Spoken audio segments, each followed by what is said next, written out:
Good evening. Welcome back to Hellhound's Late Night Spook Show here in the Horror and Metal channel. So, I'm going to continue with my top 10 favorite movies from each year in the 1980s, my favorite decade. And the last one I did was top 10 1986 horror movies. And I had a lot of people ask me why Aliens, the sequel to Alien, directed by James Cameron, was not on there.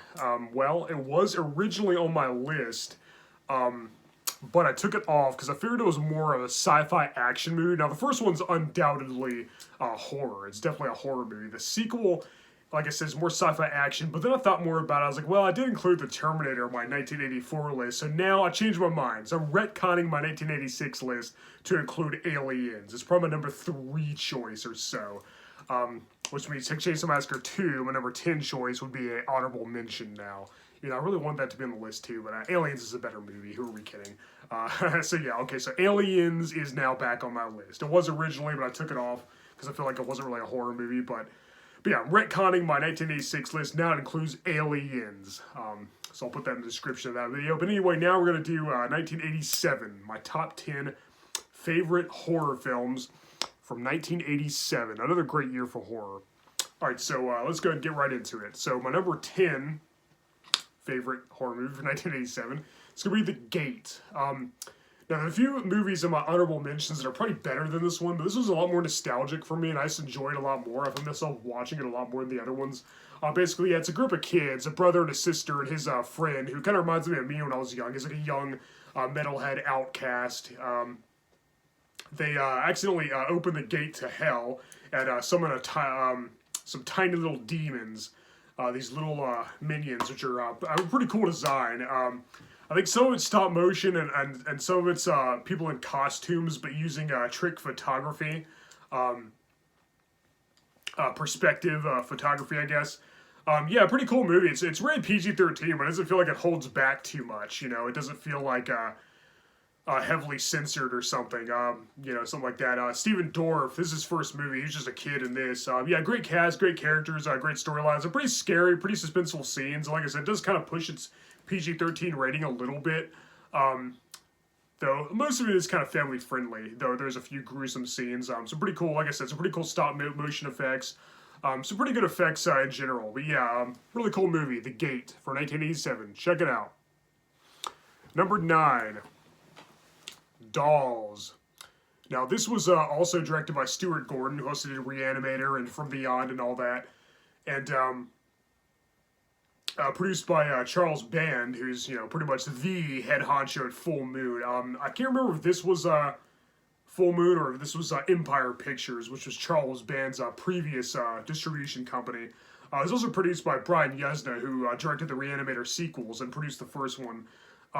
Yeah, really good movie. Some pretty, yeah, it's basically a bunch of I guess like a bunch of people get stranded at this like this hotel, this bed and breakfast type building hosted by this elderly couple who have a huge collection of really creepy old dolls, and it's revealed they actually might have some sinister, more malevolent intentions that could even turn people into dolls. But they're kind of only doing it to bad people who deserve it. There's some really creepy scenes. One of these chicks in there is kind of like a punk rock biker chick, turns into a doll. And then she pulls her eyeballs out and holds them, kind of like on the cover, and that was pretty creepy. You know, she's like, "Turn back, please." You know, it's during a stormy night. It's a really good, creepy, ominous atmosphere, and a really eerie setting, and really suspenseful tone and mood, and really great soundtrack too. Yeah, really creepy vibe. Yeah, great movie. Definitely check out Dolls. Alright, so next we have The Monster Squad. Yeah, I saw this when it first came out, and I rented it from the video store, and I loved it. It's a lot of fun. It's kind of like The Goonies, but a more horror setting. Yeah, basically it's this group of kids who are obsessed with horror movies and really knowledgeable about monster movies and stuff. They have this club, and they get together and talk about monsters and like read comic books and discuss horror films. Sounds like me and my friends when I was little. But basically, they end up fighting some real live monsters. Of course, Dracula, Frankenstein's monster, a werewolf, a mummy, and a gill man, a creature of the Black Lagoon type of monster. And yeah, it's pretty cool special effects, great costumes. I really like the characters, I like the kids. I think Duncan Rager is like a really underrated Dracula. And I would have loved to see him in an actual Dracula movie. He did a great job. Tom Noonan's always great. He plays Frankenstein's monster. He's kind of a good guy. He kind of forms an alliance with the kids and helps them fight against the more evil monsters. And John Grise, who also played a werewolf type character in Fright Night 2, plays the human version of the werewolf here, who's kind of reluctantly joins with evil Dracula. He's after this ancient amulet that's going to make him all powerful. Yeah, really great movie, really fun, kind of more family friendly. It's rated PG-13, yeah, so you can watch it with your kids. But yeah, really fun, very enjoyable flick. It's very 80s, which of course is always good. Yeah, so this is my 8th favorite horror film of 1987, Monster Squad. Love it.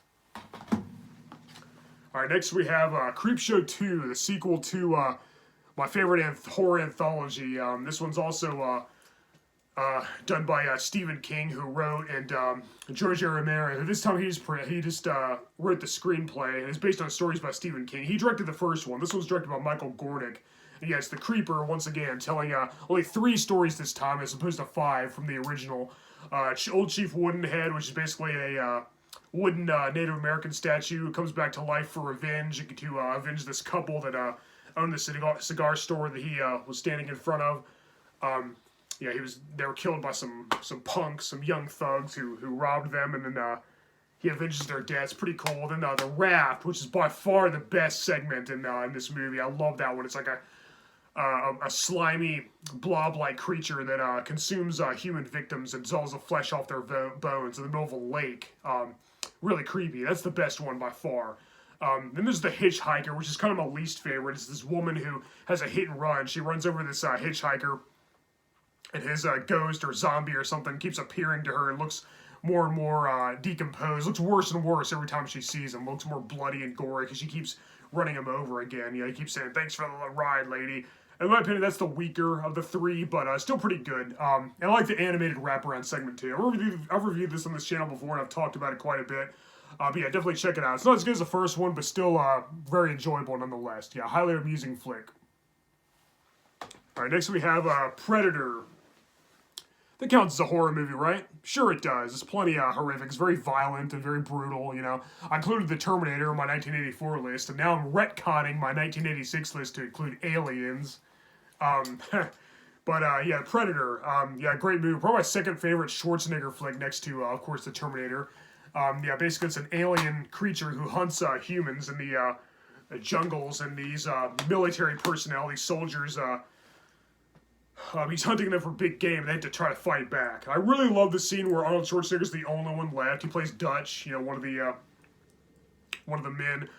He's the only one left. It's just him versus the Predator, mano a mano. They have a fist fight. Really cool climax. I love it.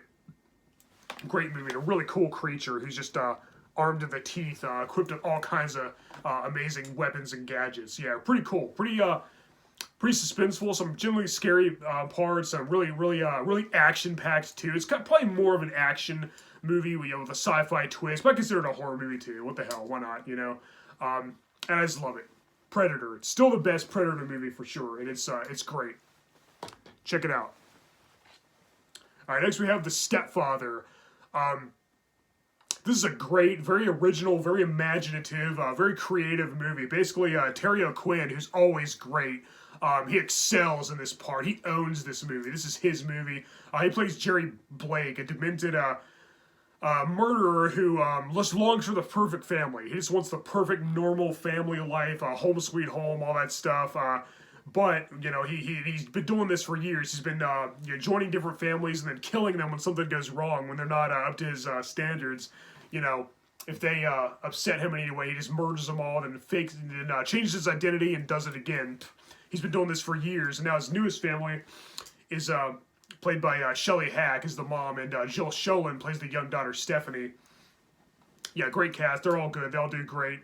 And yeah, but pretty soon they start to disappoint him, so he pulls out the knife and gets ready to clean house again. And of course, a former brother-in-law, Jim Ogilvy, is hot on the stepfather's trail and is ready to dish out some punishment of his own. Yeah, great movie. Like I said, Terry O'Quinn is great in this movie. The only other horror movie I've seen him in is Silver Bullet, And he's in one of the Amityville movies too, I believe. But this is his best movie, I think. He's great in this. He owns the role of Jerry Blake, the demented stepfather. But the guy just wants a normal family life. That's all, you know. But yeah, pretty creative, pretty original premise, and very engaging performance by Mr. Aquim. Like I said, really, really good movie. I highly recommend it. It's great. All right, so next we have, of course, Hellraiser. You knew this was going to be on the list. This is the first one and still the best. It's written and directed by Clive Barker based on his novel of the same name, The Hellbound Heart. And it follows it pretty closely. It does have some pretty strong deviations, though. There's a lot of differences from the novel. Pinhead, who here is just called lead Cenobite, played excellently by Doug Bradley, has a smaller part than in the sequels. And the movie's not about him. It's about Andrew Robinson, who I always like, from Pumpkinhead 2, Child's Play 3, Dirty Harry. He plays Larry. Him and his wife Julia just moved into a new house. She's played by Claire Higgins, and his young daughter, played by Ashley Lawrence, Kirsty, is helping them move in and stuff. When Larry's evil S&M obsessed brother Frank escapes from hell, all hell breaks loose, and the Cenobites are hot on his trail. He escaped their clutches, and now they want to bring him back to the underworld. And all hell breaks loose. Let's raise some hell, yeah. This is my favorite. The sequel, Hellbound Hellraiser 2, comes very close. It's a great movie too, but I definitely prefer this one. It's amazing. Great special effects, great costumes, great set pieces, some pretty creepy scenes, and very elaborate and very, very imaginative. Clive Barker's a creative genius, and this is his magnum opus, in my opinion. And like I said, the Cenobites, led by Pinhead, don't have a big role this time around. I think it was better if they had kind of a supporting role when they're kind of in the background, but they're still great, yeah. Awesome movie, Hellraiser. I love it. Alright, so next we have Nightmare on Elm Street 2, Dream Warriors. Nightmare on Elm Street 3, Dream Warriors. I'm getting tongue-tied. You knew this had to be on the list.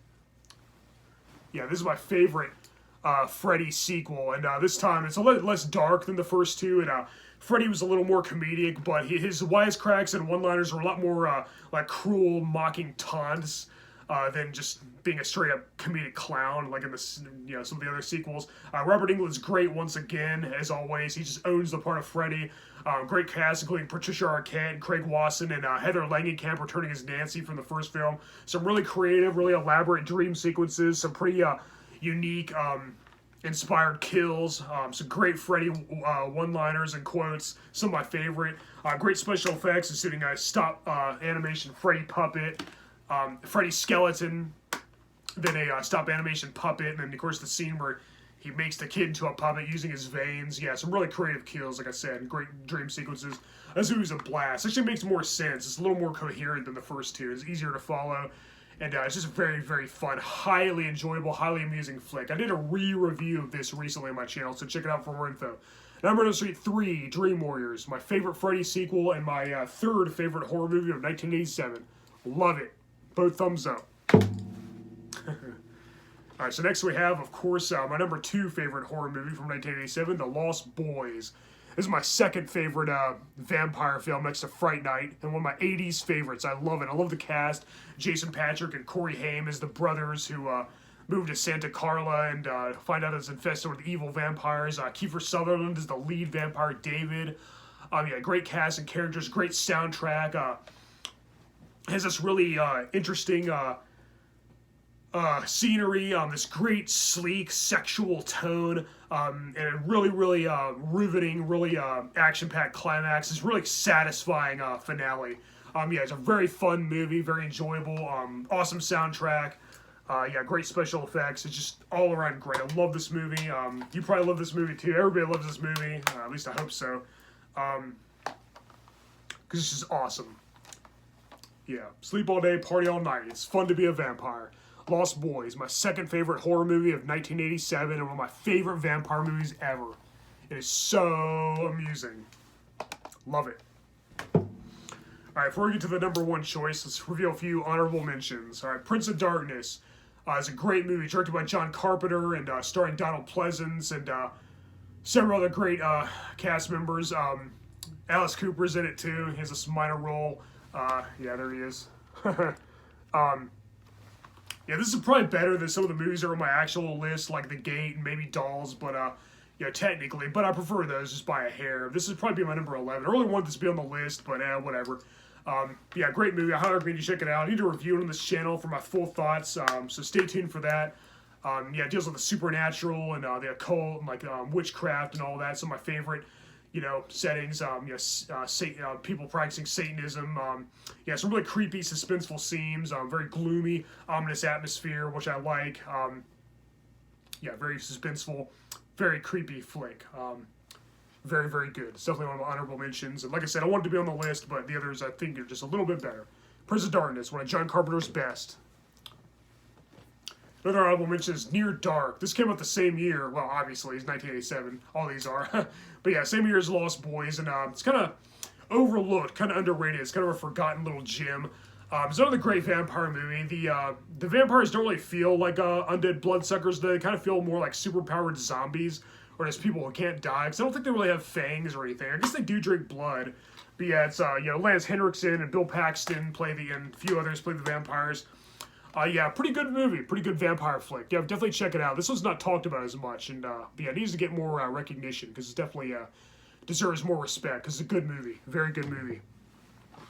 Also, Blood Rage, one of the only horror movies I can think of that takes place during Thanksgiving. Yeah, it's these two twin brothers, and one of them's a homicidal maniac, and one of them's a benevolent good guy who's framed for his for the crimes committed by his evil twin. Which is pretty interesting. It's kind of a twist early on. They kind of reveal who the evil brother is. I kind of thought that they were going to play around the audience and make it look like one of them was evil and he was really innocent and vice versa.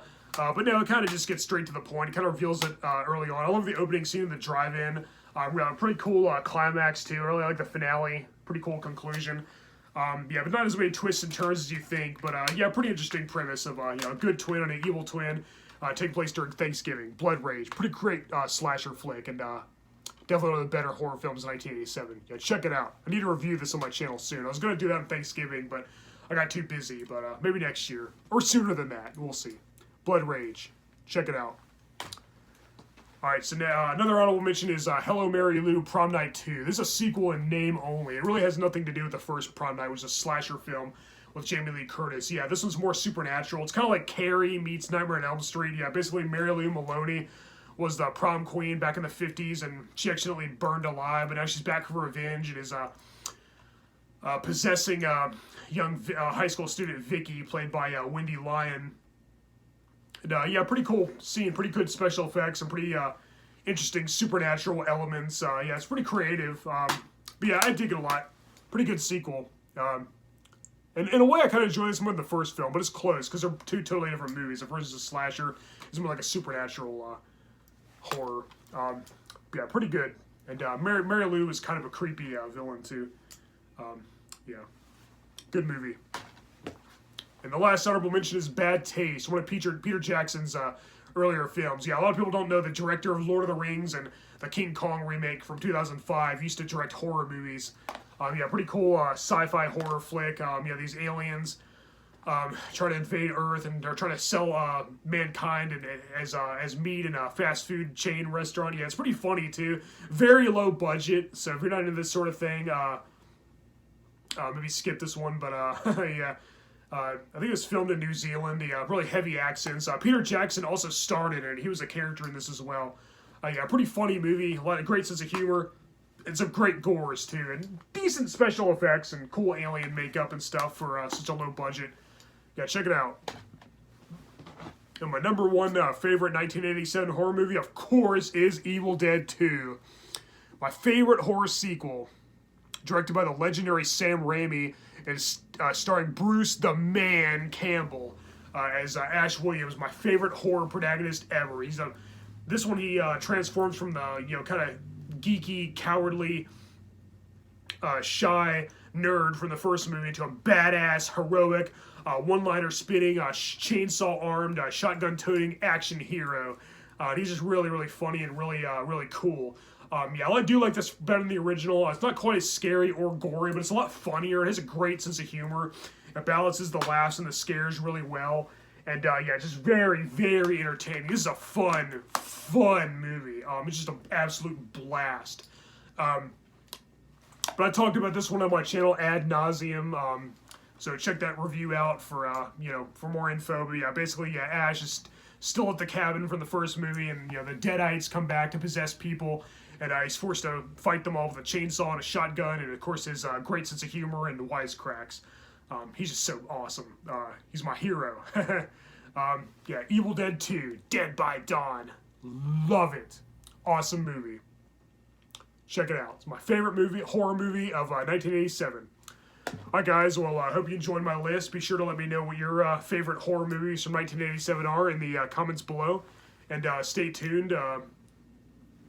Maybe tomorrow or sometime soon I'll get to my top 10 of 1988. So stay tuned for that. Alright guys, thank you for watching my late night spook show here on the Horror and Metal channel. I'm Hellhound. Until next time, later.